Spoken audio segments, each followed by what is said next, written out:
And you are looking live at Air Supply, the Australian pop group. They released 7 straight top 5 singles in the early 1980s. Graham Russell's the bloke on the right. He's 6'5", and Russell Hitchcock is the little guy. He's 5'8". Clive Davis heard Air Supply's Australian hit Lost in Love in 1979, and he signed them late in the year to Arista Records, which quickly released their first American album, Lost in Love, in early 1980.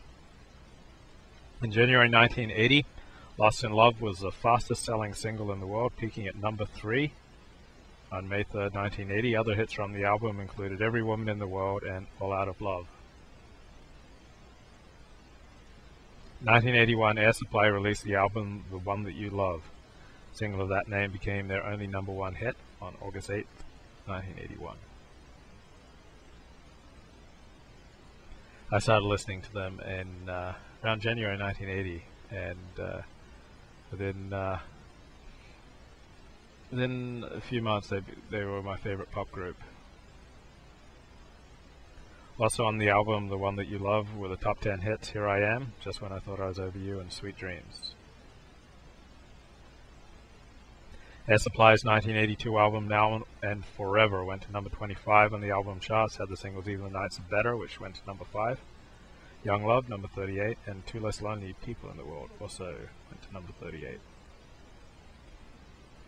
I remember this time and thinking, oh, they're not quite as big as they used to be. Collection of Greatest Hits appeared in 1983 with the new single Making Love Out of Nothing at All, which went to number 2. The album went to number 7, sold over 4 million copies. 1985 came the album Air Supply, the first American Air Supply album not to go platinum. Just As I Am went to number 19. It's named by VH1 the number 1 video of the year. The album Power of Love could only manage number 60. 1986, Hearts in Motion reached number 84, and the single Lonely as the Night went to number 76. The album One More Chance hit number 80. 1987, Air Supply released the Christmas album, which included the singles Love Is All and Eyes of a Child. They got some radio airplay. Here's a photo of Air Supply in New Delhi. Russell Hitchcock and Graham Russell broke up. Hitchcock released a solo album called Russell Hitchcock. Didn't have much success. Graham and Russell reunited in 1991, making the album Earth Is, and their single Without You hit number 48. Air Supply's albums Vanished Race, 1993, the single Goodbye hit number 48, and News from Nowhere, single Someone hit number 50, but not much more successful. Air Supply essentially consists of 2 men, the Englishman Graham Cyril Russell. He's a tall bloke. He was born June 11th, 1950 in Nottingham. Now lives in Utah. He's married to former model actress Jodie. He stands 6'5", has a baby boy. And Russell Hitchcock is Australian, born June 15th, 1949 in Melbourne. He's married to Laurie, lives in Los Angeles, stands 5'7", and has 2 kids. Graham and Russell met in Sydney on May 12, 1975 during the first day of rehearsals for Jesus Christ Superstar. Writes Graham, through our affinity with the Beatles, we became instant friends amongst a group of theatre people that we didn't know. Graham Russell was primarily a songwriter, and Russell was primarily a singer.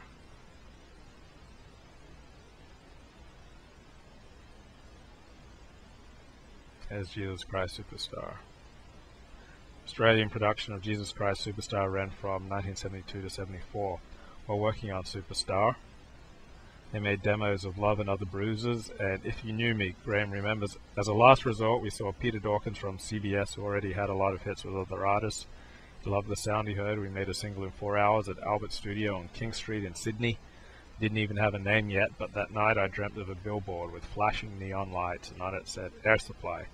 That became the name, for we had no other. Russell and I are both air signs.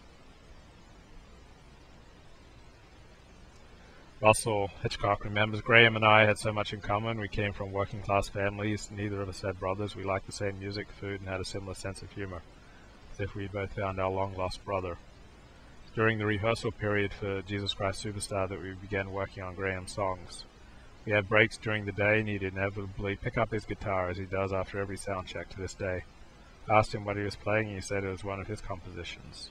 I'd never met anyone who wrote original songs before, and after a few minutes listening to the melody, I found a vocal part that complemented his vocal part.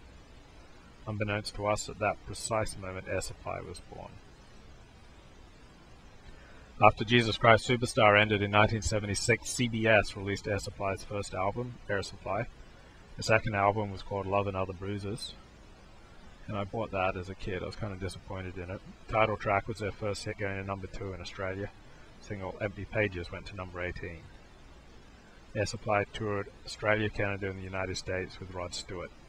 In 1977, Air Supply released the album The Whole Thing Started, and the single Do What You Do reached number 16 in Australia. Their fourth release album, Life Support, appeared in 1979. The single Lost in Love went to number 1 in Australia, and it was re-recorded for release in America. When Russell Hitchcock and Graham Russell met on May 12, 1975, during the first day of rehearsals for Jesus Christ Superstar, I was not yet 9 years old. I was born May 28, 1966. I was living 2 hours drive away in Cooranbong, the home of the Seventh-day Adventist Avondale College, where my father, Desmond Ford, was the chair of the religion department.